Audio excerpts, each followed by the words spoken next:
महाराष्ट्र में पत्रकार अर्नब गोस्वामी के उत्पीड़न के विरोध में एवं पत्रकारों के हित की अन्य कई मांगों के साथ विशाल धरना प्रदर्शन का आयोजन पत्रकार क्लब ऑफ इंडिया ने कानपुर नगर उत्तर प्रदेश में किया। उत्तर प्रदेश की सरकार से और केंद्र सरकार से की सबसे प्रमुख बात तो यह है कि पूरे देश में पड़ने वाला टोल टैक्स पत्रकारों के लिए पूरी तरीके से माफ किया जाए, नंबर एक बात। और दूसरी बात, पत्रकारों की सुरक्षा व्यवस्था सुनिश्चित करने के साथ ही साथ उनके स्वास्थ्य के लिए स्थितियां मुहैया कराई जाए। किसी पत्रकार की अगर मृत्यु हो जाती है उसके बाद मुआवजा दिया जाता है निश्चित रूप से राज्य सरकार की तरफ से, लेकिन काम करने के दौरान अगर पत्रकार बीमार होता है तो उसकी क्या व्यवस्था राज्य सरकार ने करके रखी हुई है, इसको भी क्लियर करे राज्य सरकार और केंद्र सरकार, जिससे पत्रकार निर्भीक होकर के देश के हित में, जनता के हित में, समाज के हित में और सरकार के हित में काम कर सके। भी महाराष्ट्र गवर्नमेंट ने जिस प्रकार से अर्नब गोस्वामी का उत्पीड़न किया है वो अपने आप में बहुत निंदनीय है और पत्रकार प्रेस क्लब ऑफ इंडिया इसकी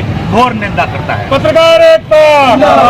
पत्रकार क्लब ऑफ इंडिया के तत्वाधान में आज ये धरना इसलिए आयोजित किया गया है कि जिस तरीके से चाहे वो महाराष्ट्र हो या उत्तर प्रदेश, पत्रकार और पत्रकारिता को खत्म करने का एक षड्यंत्र चल रहा है। हम उस षड्यंत्र के विरुद्ध प्रेस काउंसिल ऑफ इंडिया से ये गुहार लगाते हैं कि हिंदुस्तान में अगर लोकतंत्र बचाना है तो पत्रकार और पत्रकारिता को संबल प्रदान करें। आप जानते हैं मिर्जापुर का मिड डे मील कांड, नमक रोटी कांड, शुक्लागंज में पत्रकार की हत्या, लोनी में पत्रकार की हत्या, पिछले 3.5 सालों में 142 ऐसे मामला हैं जहां पत्रकार पर या तो जानलेवा हमला हुआ है या पत्रकार की हत्या हुई है और नहीं तो पत्रकारों के ऊपर फर्जी मुकदमे लगाए गए। तो क्या सच दिखाना गलत है? मैं आपका ध्यान आकर्षण करना चाहूँगा इस धरने के माध्यम से कि महाराष्ट्र सरकार जिस तरीके से सच दिखाने के लिए आर भारत का उत्पीड़न कर रही है, क्या ये जायज़ है? लोकतंत्र के 4 स्तंभों में सबसे प्रमुख स्तंभ होता है पत्रकारिता। ये वो स्तंभ होता है कि जब कार्यपालिका, विधायिका, न्यायपालिका तीनों पद भ्रष्ट हो जाए, पद से भटक जाए, तब ये पत्रकारिता ही एक ऐसा स्तंभ है जो लोकतंत्र को कायम रखता है, उसको सुदृढ़ता प्रदान करता है। इस धरने के माध्यम से हमारा यूपी सरकार से ये अनुरोध कि प्रदेश में जिस तरीके से पत्रकारिता और पत्रकारों की हत्या हो रही है, उनके विरुद्ध एक सुनियोजित षड्यंत्र करके उनका दमन किया जा रहा है। इस दमन को, उनकी हत्याओं को रोके।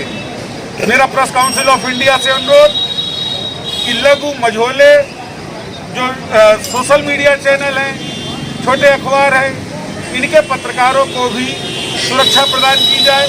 पत्रकारों की सुरक्षा के लिए विशेष विधेयक लाया जाए। केंद्र सरकार से मेरी गुजारिश, क्योंकि ये पत्रकार ही आपको शासन सत्ता और सरकार और नेता बनाते हैं, तो कम से कम आप इनको तो सुरक्षित रखिए। पत्रकारिता ही समाज का वो आईना है जो हकीकत से आपको रूबरू कराती है। मैं चाहूँगा कि संदर्भ में हमारे अध्यक्ष चिनू साहब भी कुछ संबोधित करें।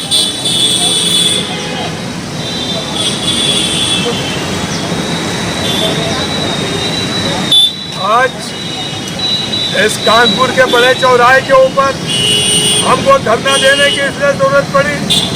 आज जो पत्रकारों के साथ जुल्म सितम हो रहा है, जिस तरह हो रहा है, देश की आज़ादी के बाद शायद कभी नहीं हुआ होगा। पत्रकार क्लब ऑफ इंडिया की जानिब से हमने आज जो धरना दिया है, हम सरकार को भी ये बताना चाहते हैं, हम जनता को भी बताना चाहते हैं, अगर आपके घर सच की आवाज़ जाती है तो यही पत्रकार है, यही प्रेस रिपोर्टर है जो आपके घरों के अंदर सच्चाई के साथ आपको सच्ची बात बताते हैं। ये वही प्रेस रिपोर्टर हैं जिन्होंने इस देश को आज़ाद कराया था।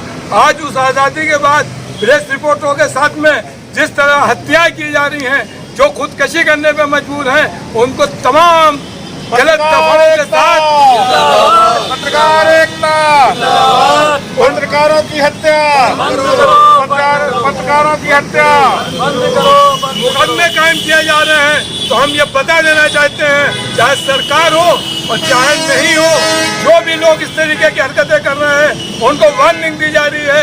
अगर पत्रकारों के साथ, प्रेस रिपोर्टर के साथ में ये जुल्म जाती होती रही तो हमको सड़कों पे आके अपनी बात कहने से कोई नहीं रोक सकता। और सच बोलना अगर गद्दारी है तो ये याद रखिए, ये गद्दारी हम जिंदगी भर करते रहेंगे। सच हम बोलते रहेंगे, सच से कभी पीछे नहीं हटेंगे, चाहे एक नहीं 1000 मुकदमे पत्रकारों के ऊपर, प्रेस रिपोर्टर के ऊपर लगाए पत्रकार जाए। एकता। पत्रकार